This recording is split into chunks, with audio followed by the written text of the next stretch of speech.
One fell ill, as you know, in Africa, they don't even have a word for retirement homes, nursing homes, things of that nature. So if one fell ill, we all took care of that one person.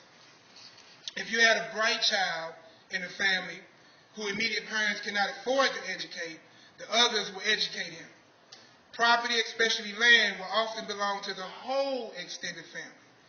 And these were sometimes abused, but as a basic pattern, when enlarging and embracing as a state, this was basically the foundation of the socialistic understanding of Africa at the time.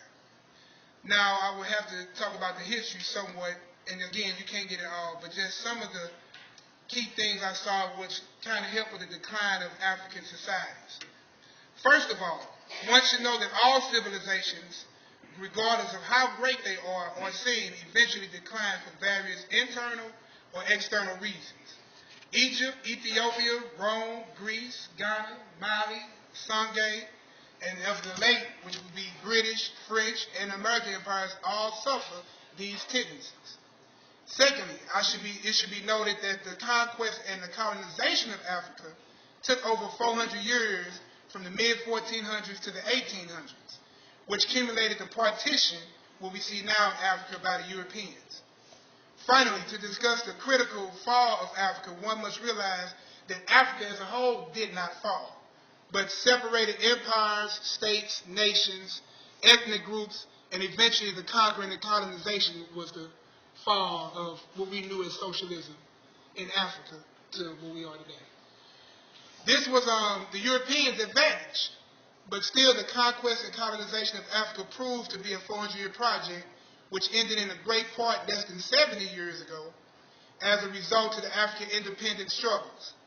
Thus, it might be asked to rephrase the question now would be why did the communities fall, but rather the factors that led to the Europeans' temporary conquest and the colonization of African societies. And meaning, to understand the factors that led to this will help guide to remedy this. Think of it as a computer, a home, a car. If you cannot fix the problem until you know what is broken and what to do to prevent it from happening again. This is the very reason why it's more important to learn African American history and also to learn African culture. Now I will jump into what we're dealing with post-slavery, so we can cover that. After the Civil War, we know that Black Americans have played a vital role in building this nation. Eager to live as prosperous and free people, we have established in our own towns and simple colonies. Many of these communities were destroyed by racial violence and injustice, while some just died out. I had counted there was a total of 32